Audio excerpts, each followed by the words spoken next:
africaine d'aviation, CAA, encore et toujours motivé de Nenga Fatedi. Na année 2026, on peut, Azan Lissous Kokubisa, perfection de Nenga Kosakanate, na ba service d'ailleurs, sécurité, confort, na régularité, bon, di mélange lundi Lissous na Nenga Kosakanate, mon côté na terrain, c'est Pelas de ces Pelas, Atim avion de la dernière génération, le col à Airbus A320, pour la destination émenée, na ma province pour la ville, il y a RDC. Bongo Sénaté, na 2026 Oyo, CAA, a conquis 34 ans mokoka, na service et ma client na ye. Ah, CAA, Mose Pelissi. Bon début de semaine na balandi nyonso ya journal ya peuple pour na peuple info lingala mbote na bino nyonso na tofongoli yango na kimia pe na sengo nyonso pour na kotasa bino ndenge première ministre Judith Suminwa a participé qui dimanche 8 mars pene ya première dame Denise Nyakero Tshisekedi na journée internationale de droits de femmes oyo pa iwapi activité ezalaki organisée na ministère ya Jean famille et enfants kuna na salle de conférence ya stade Tata Raphaël Nathalie Kaila héritier Mapindemi bazaki kuna na compte info lingala. Premier ministre Judith Suminwa a participé qui dimanche 8 mars pene ya première dame Denise Nyakero Tshisekedi na cérémonie officielle où ezalaki consacrée na journée internationale des droits des femmes. Activité ezalaki organisée na ministère ya Jean, famille et enfants na salle de conférence ya stade Tata Raphaël. Rassemblement oyo esangisaki basi bautaki bisika ebele na bakwen nyonso ya capitale ya République démocratique du Congo. Kati na bango ba femme politique, ba représentante ya société civile, ba maraîchère, ba femme ici oyo bautaki na ba confession religieuse pe ba membre ya ba organisation féminine ebele. Instauré et pa ya ba Nations Unies journée ya le 8 mars, ezali bongo moment moko ya mobilisation mondiale, ezali ko viser ko tombola ba droit des femmes pe ko rappeler rôle essentiel na bango na développement ya mboka. Ba participantes nyonso ba se livraki na moment ya prière où ils allaient consacrer pour Namboka. Boye tour à tour ba femme ba utaki na ba différentes confessions religieuses ba priya ki pona kimia na mboka. N'intervention na ye première dame ya République démocratique du Congo Denise Nyakero akumisaki détermination ya ba femme congolaise. Boye na ngambo na ye chef ya gouvernement Judith Suminwa atalisaki engagement ya l'État en faveur ya protection ya ba droit ya ba ndeko basi. Premier ministre insistaki mingi na volonté ya équipe gouvernementale ya kosala autonomisation ya bandeko basi pilier central ya action publique. Boye na ngambo na ye autonomisation durable ou ya bandeko basi ezali bongo simple TMT kasi ezali désormais axe moko central pour na action ya gouvernement.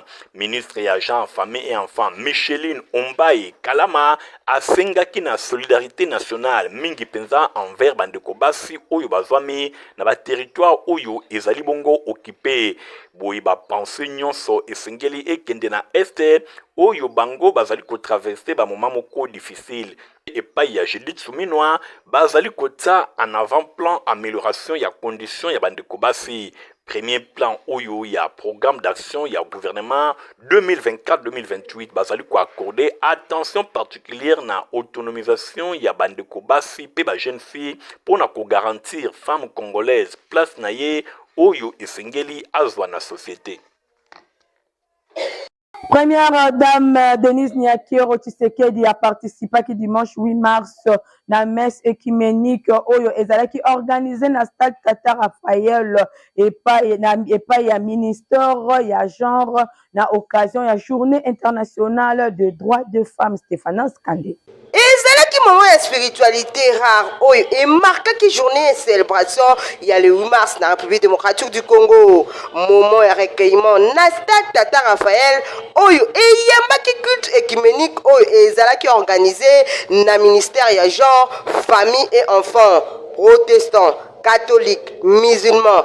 Bango nyonso basanganaki esika moko pona kosambela pona baseur na biso ya Est. Na premier rang, première dame de la République démocratique du Congo, Denise Nyakero Tshisekedi, pe premier ministre Judith Suminwa. Oyo balingaki pe ba vivre ba moment oyo ba partager ensemble.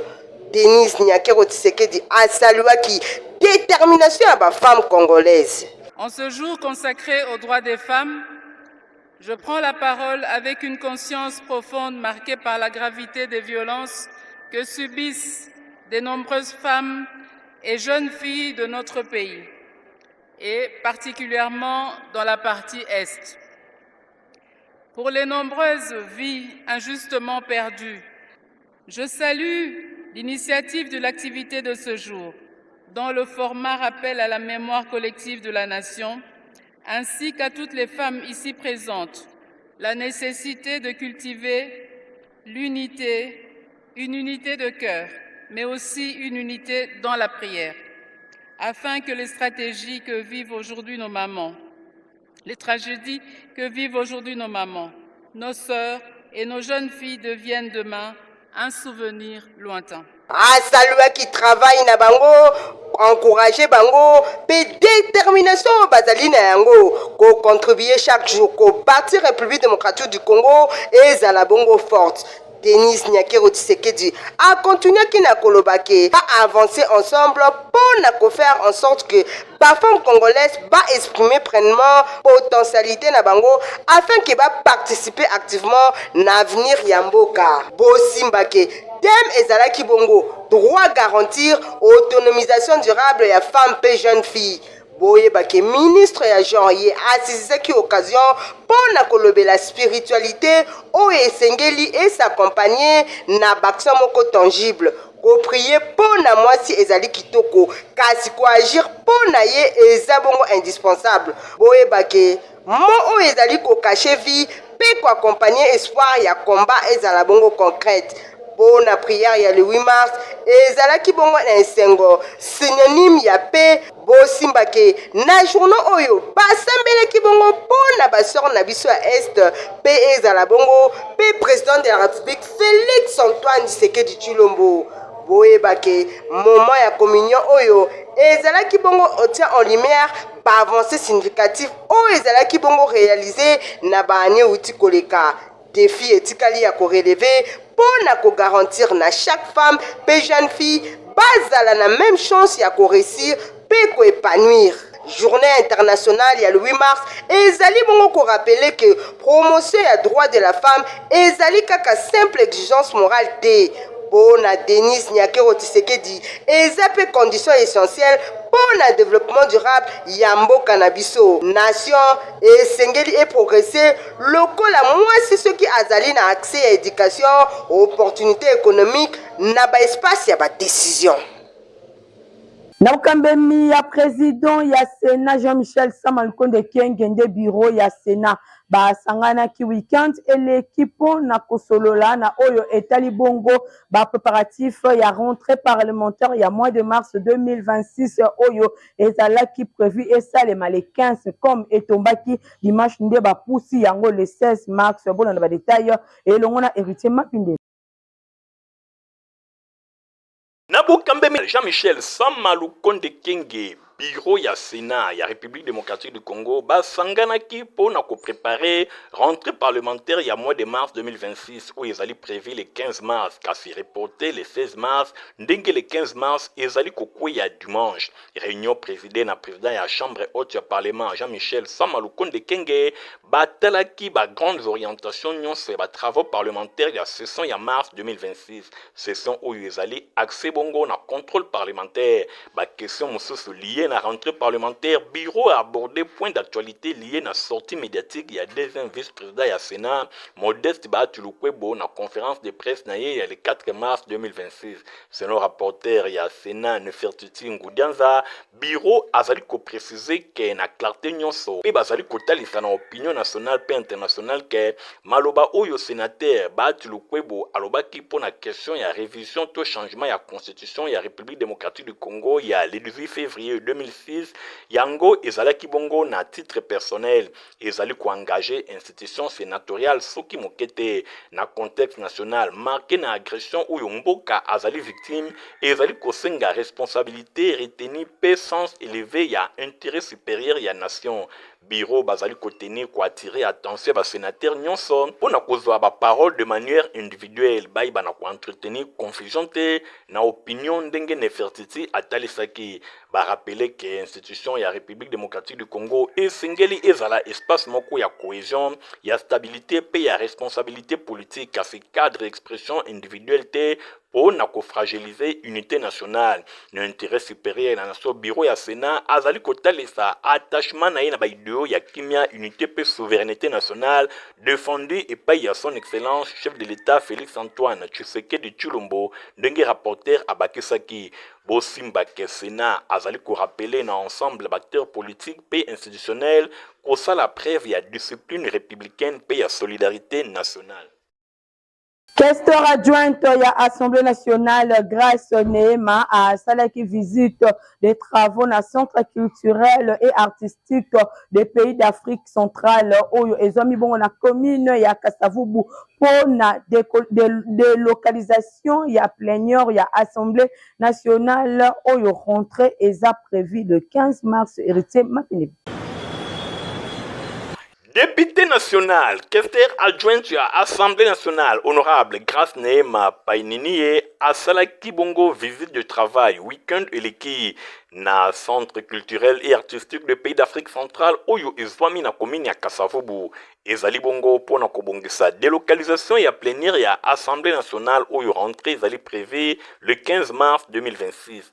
Accompagné na secrétaire général ya Assemblée nationale, équipe logistique, patron ya logistique, inspectaki, installation ya centre où ils allaient déterminer na capacité moko ya koyamba plénière pour na Assemblée nationale ya session ya mars 2026. Voye salle oyo tina mosusu honorable Grâce Neema ye azwa ki explication détaillée na ngambu ya directeur général ya centre culturel oyo atalisaki esengo na ye pour na collaborer elongo na Assemblée nationale. Balufu Bakupa Kaninda, directeur général Alobi, azali prêt à koyamba provisoirement institution parlementaire. Nathan Oyo misala réhabilitation pe ya modernisation ya salle de congrès ya Assemblée nationale et ye banakosila visite Oyo ezana cadre befort ya ba membre ya bureau ya Assemblée nationale dirigé na honorable Aimé Boji Sangara. Pour na kosala honorable Grâce Neema ye pe na ba attribution na ye ezali bongo ya supervision ba service chargé à gestion ya patrimoine ya Assemblée nationale azali ko assurer le supervision ya service ya relations publiques ya protocole pe ba voyage pour na ko assurer continuité ya activité parlementaire malgré misala ya rénovation ya salle du congrès. Président national et parti politique Union des agriculteurs du Congo, IAC, le Vermont Mboka Tati Lopez Ngalula, na cadre, il y a moi de la femme à Saint-Isa qui ba mama bilanga mokolo ya samedi 7 mars, kuna na Saint-Philippe na Kan Luka bona ndabalita ilongo na Igontinge.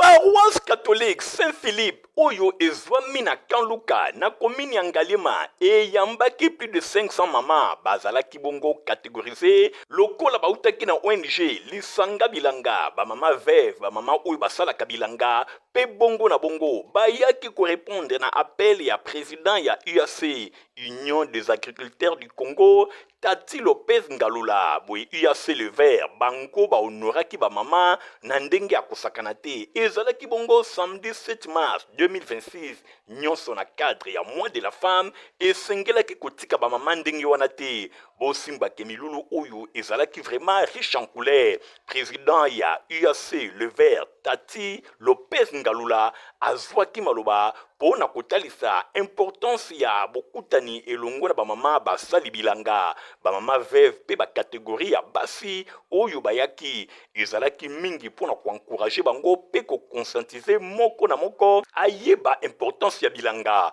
moko na moko ayeba importance ya mabele pambate mabele ekosaka te esika ya malamu ya kobomba eloko oyo ekosunga yo ezali bongo kolona mama nyonso azwa conscience ya kosala boyi lolenge ba terrain ezali kotekama ces derniers temps na ville ya Kinshasa soki moko na moko aloni te ekozala malamu te ndenge pe bazali kobotola ba mama ebele mabele esengeli kaka bazala bongo encourager nyonso wana message ya président Tati Lopez Ngalula ezalaki capté 5 sur 5 pamba te atelisaki ba projet kitoko oyo azana yango pona ko accompagner ba mama na domaine ya bilanga à titre symbolique aremetaki pe ba semence oyo ekopermettre bamama nyonso basali bilanga bayeba na kosala mosala ndenge ya kitoko. Présidente ya ONG Lisanga Bilanga Mama Masuka ye pe azwaki maloba pona ko remercier président Tatu Lopez Ngalula na initiative na ye pamba te mingi bazali kobosa na bango, kasi président Tatu Lopez Ngalula iloko ya sali a mérité bongo ba félicitations na ndenge ya kosakana te. Bosimba pe boyeba ke nyonso elekaki vraiment kitoko, ba mama na ngambu na bango ba remerciaki président Tatu Lopez Ngalula oyo azali kopesa bango ba priorité na ndenge ya kosakana te. Na micro ya Info Lingala journal ya Peuple, président ya UAC Le Vert Tatu Lopez Ngalula expliqua qui tune la journée oyo. Nanga ya descente à Wezali, toza d'abord na mois de la femme, mois eza dédié na moi si, Wazali maman aboti biso nyonso, honneur eza à la femme, c'est mois de mars. Donc ngana ye pour na kota la ba maman une sorte na biso ya partenariat. Nazali président ya parti politique Union des agriculteurs du Congo.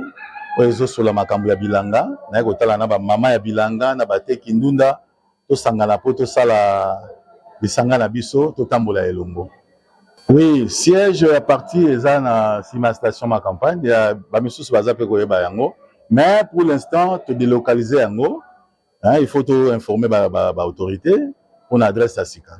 Donc là je pense qu'il y aura des moments à interview, à émission où il va signifier comment qu'on peut ça sur adresse. Mais dans nzela pe ya singa ba koki pe ko zwa biso na 083 23 57 181. Je répète, 083 23 57 181. Nangambu na ye présidente ya ONG Lisanga Bilanga Mama Masuka yepe azanga kite ko pesa merci na président Tatu Lopez Ngalula na kombo ya mama nyonso. Nangambu na biso to lakiye atika biso te.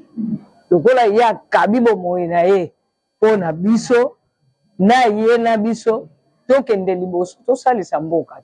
So tosalisi mboka bana mboka baleba tondi mukonja mboka pa kosepela lobi nzoka nde na sima na nga nazaka pe na bato moko na talaka bango te mais nzoka baza po na ngai. Caisse nationale de sécurité sociale des agents publics de l'État na bokambe minaye moko le top manager junior Mata ba organisaki weekend eleki na hôtel Béatrice à télé à haut niveau oyo ezalaki bongo consacré na harmonisation ya ba mécanisme ya gestion ya ba prestation sociale na profit ya ba policier pe ba militaire igantinga pesi mi ba détail.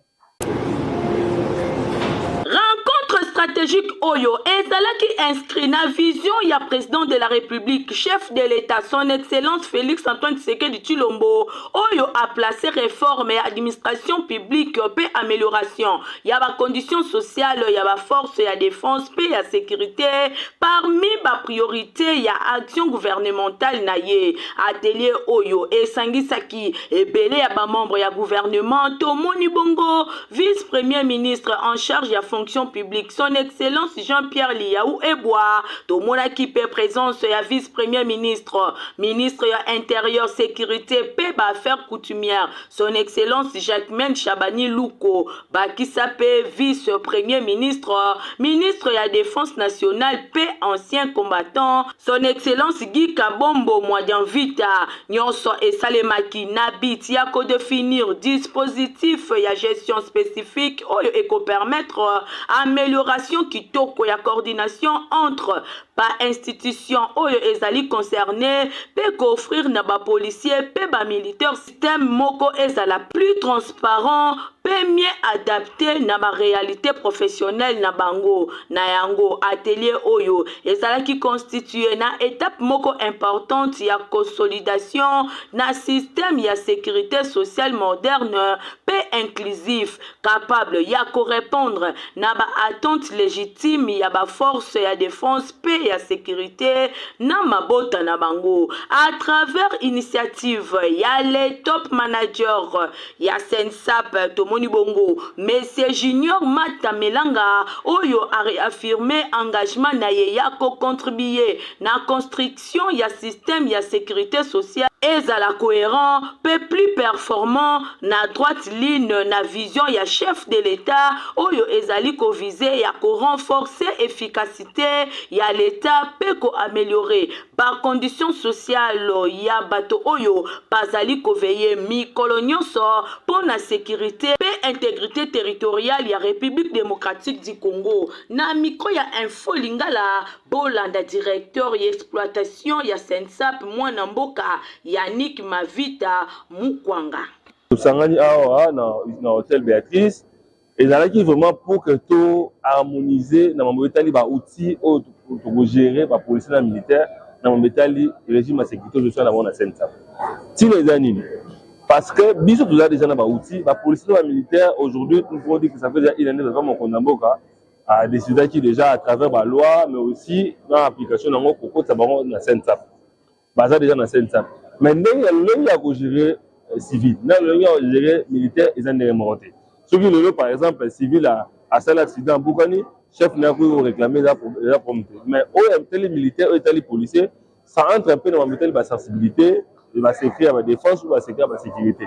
Il y a un monde qui est adapté, outils à gestion au besoin pour au salaire chaque jour, tout adapté par rapport à mon métal, nous sommes la police, nous sommes ya soda. Ba travaux ya atelier oyo et se clôtura ki mokolo ya vendredi kuna na hôtel Sultani ya Kinshasa na signature moko ya procès verbal entre Sensap, la police nationale congolaise, pe ba forces armées République démocratique du Congo. Signature yango ezo marqué étape moko importante vers mise en œuvre moko effective ya harmonisation ya ba prestation sociale et ezali désormais ngonga ya kolekana essentiel pour na ko garantir na ba policier pe ba militaire ba prestation sociale d'une paix effective. Sensap, tous solidaires, tous bénéficiaires. Honorable Mao Twene Elias Selembao a kitaki na avenue du 24 novembre pour nako évacuer mituka nyonso oyo esala ba accident na ndenge ekomi ko créer ba embouteillage Christian Kengebeni. Tango tobengaka ye honorable du les responsables ezalaka na tina po tango nyonso azalaka na ekuti ya population na ye ya commune ya Selembao oyo bapesa ye mandat pamba te mikolo eleki azalaki saisi na même population oyo avandi nzinga ya route 24 novembre ke bamituka oyo esala baaccident etondi ebele na nzela kobanda libulu ya kitoki mosi tina zape nyonso wana ezali kokoze ba embouteillage pe baaccident misusu Koutou esali déjà presque 2 mois kaka esika moko. Molobeli ya peuple honorable Mao Twene Papa Selembao très attentif à Zwakimbela ti epai ya bakambi ya ville ya Kinshasa précisément ministre provincial ya transport pour na évacuation ya mituka oyo na esengo ya population bazanga kite kolobaboi. Merci epai ya honorable Mao Twene nde na sale fort pour mituka nyonso oyo elongwa. Tala la biso ba mama to lukambo na prince. Dans mituka ne vanda qui somme bana bazo kene classe bazo dévier macadam dans honorable d'appeler merci mille. 2 mois, plus de 2 mois, on l'a monté.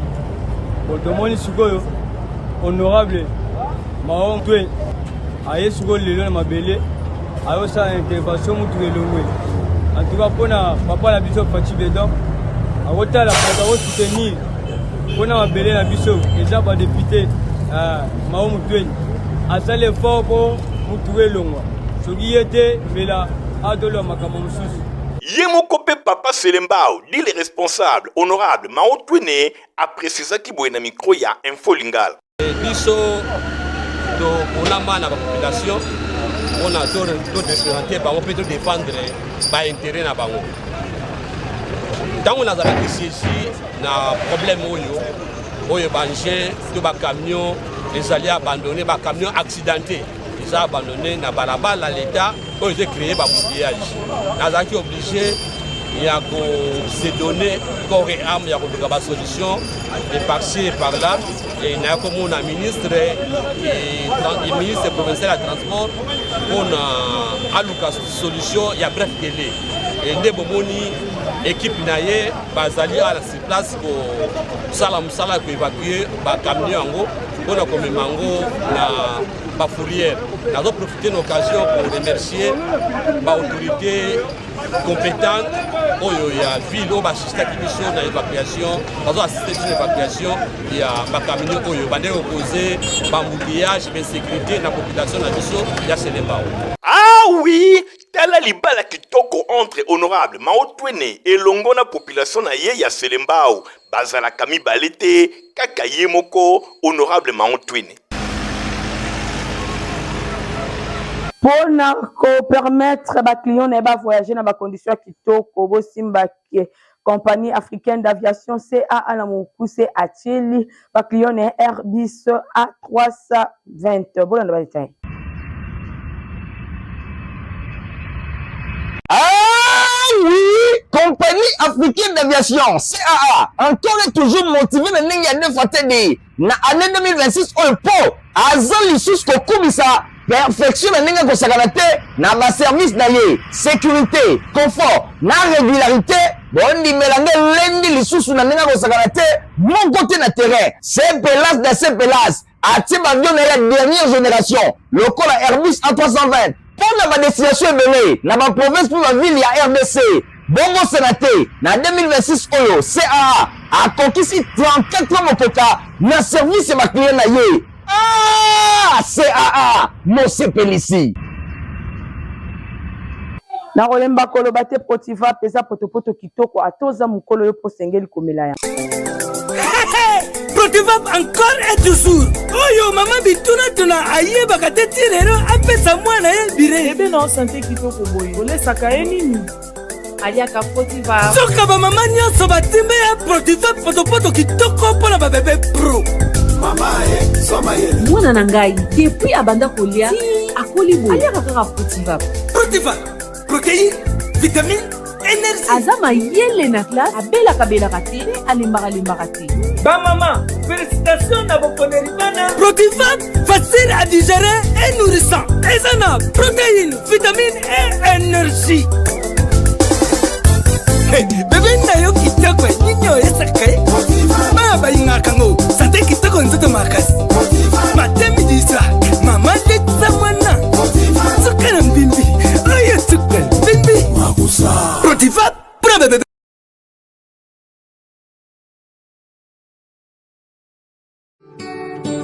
Oh suprême amour. Vivre pour t'aimer est un vrai bonheur. Famille Sundi, bazana mawa ya kwebisa na bandeko baninga pe bayiba na bango nyonso liwa ya papa pe ndeko na bango Ngwema Zola Joseph oyo aibanaki mingi na kombo ya Grand Django to pe Grand Chef okam ya matanga ezali boye. Veillée mortuaire ekosalema vendredi 13 mars 2026 na enceinte ya paroisse Sebeko na route Ilengesa, référence terrain mission kuna na commune ya Makala. Mokolo ya samedi 14 mars 2026 nde levé ya corps ekosalema na morte ya Ngondo Maria na commune ya Makala. Recueillement ekosalema na enceinte ya paroisse Sebeko na route Ilengesa, référence terrain mission. Bongo bokundami ekosalema bongo na mboka Mayambula na province ya Congo Central. En attendant matanga ezali kosalema na lopango ya Libota oyo ezwami na avenue Yanda numéro 22 na commune ya Makala. Tika ete communiqué oyo ekomela bato nyonso bayebaka Ngwema Zola Joseph alias Grand Django.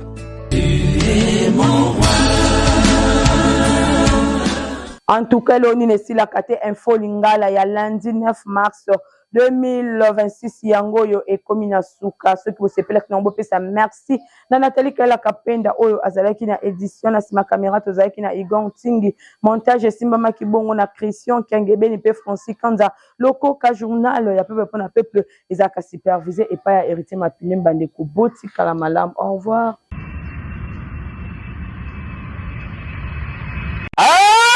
Oui, compagnie africaine d'aviation CAA, encore et toujours motivé de n'engager fatigué. Na année 2026 au po, azan lisus ko kumisa. Perfection na ko sakanate na ba service na ye, sécurité, confort, na régularité, bondi melange lendi lisusu na ko sakanate, mon côté na terrain, c'est pelas de ces pelas. Ati avion na la dernière génération, le col Airbus A320. Pour la destination ebele na ba province pour la ville ya RDC bongo sénaté na 2026 oyo CAA a conquis 34 motoka na service ma client na ye. Ah CAA mo sepelisi